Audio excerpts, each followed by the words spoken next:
문현호 씨는 체지방 지수가 30이 넘는 고도 비만으로 특히 내장 지방이 많았다. 최정화 씨는 체중에 비해 체지방량이 많은 전형적인 마른 비만이었다. 패스트푸드를 먹지 않은 지 5일째, 문현호 씨가 처방대로 식사를 하고 있다.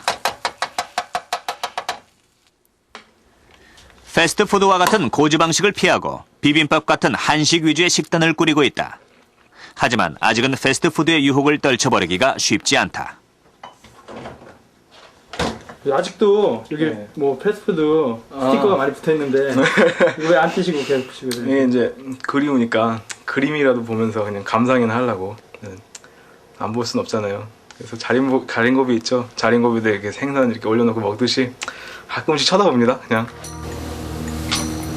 일주일 후 문현호 씨와 최정화 씨가 패스트푸드에 어떤 반응을 보일지 뇌파 검사를 했다. 평상시 좋아하는 패스트푸드 사진을 봤을 경우 그리고 일반 음식 사진을 봤을 경우로 나눠 각각 뇌파의 활성도 변화를 비교했다. 검사 결과 두 사람 모두 패스트푸드 사진을 봤을 때 뇌파의 활성도가 가장 높게 나타났다. 뇌파의 어떤 전이가 높다는 것은 그 뇌파의 어떤 활동도, 그러니까 뇌가 패스트푸드를 보고 흥분했을 가능성이 가장 높다는 걸 의미하고, 이것은 그 패스트푸드에 어떤 중독이 됐을 가능성을 우리가 의심할 수 있습니다.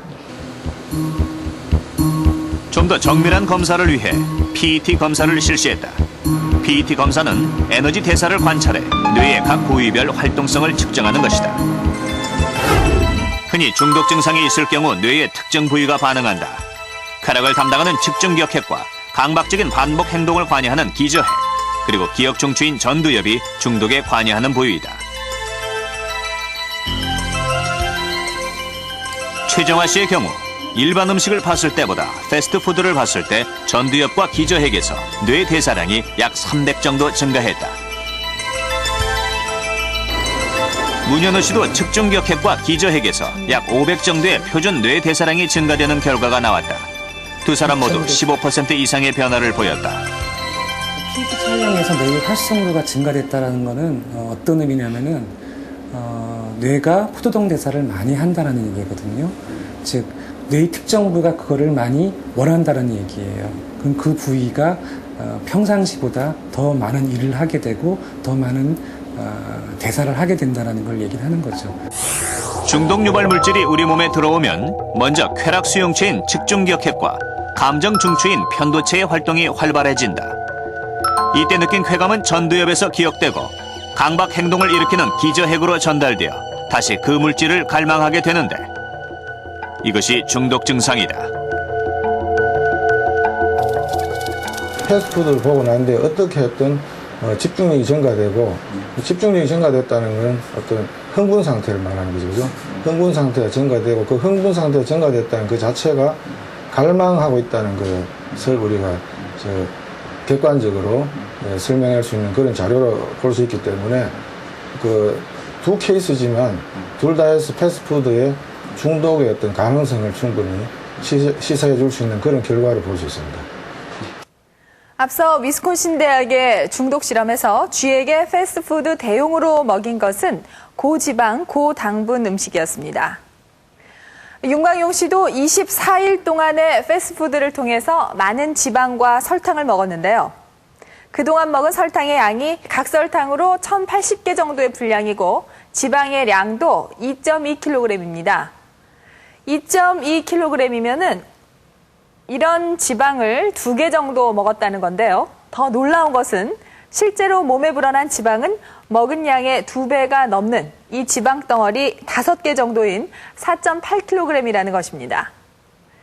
이 패스트푸드는 이미 우리 생활에 깊숙하게 자리를 잡았습니다.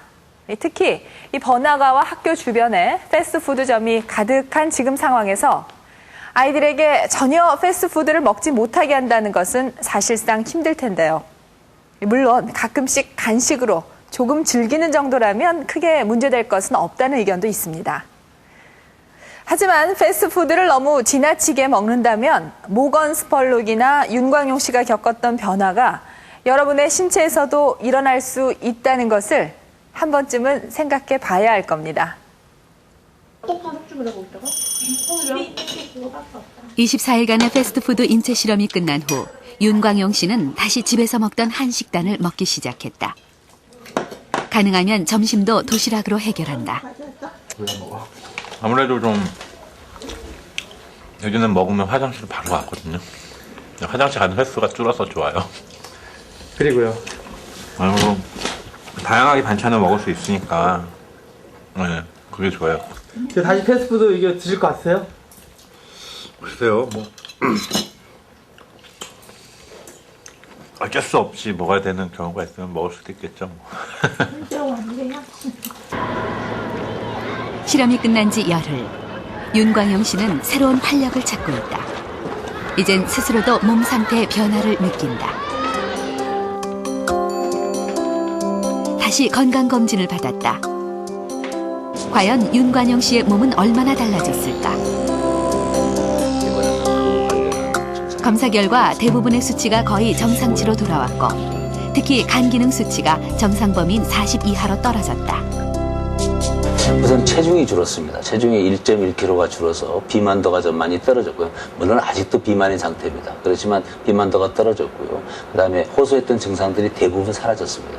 아직도 남아있는 게 두통하고 피로감 등 아주 불특정한 증상들이 한두 개 남아있을 따름이고 물론 제가 짧은 기간 동안에 어떤 이 실험을 통해서 좀 이렇게 나빠지는 걸 보여주었지만 자기 스스로가 상당히 소중한 존재라는 걸 사람들 모두가 좀 인식하고 좀 뭐 드실 때 한 번쯤 생각해보고 좀 가능하면 이렇게 좋은 거 좀 이렇게 드시려고 노력하고 했으면 좋겠다라는 생각이 있습니다.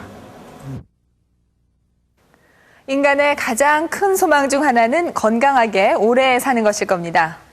그것을 좌우하는 중요한 요소 중 하나는 바로 음식입니다. 그래서 저희 생로병사의 비밀에서도 올 한 해 동안 음식에 관해서 참 많이 다뤘는데요. 그 내용을 다시 정리해서 건강한 장수를 위한 음식 건강법을 다음 이 시간부터 2회에 걸쳐서 소개해드리겠습니다. 다음 시간에 뵙겠습니다.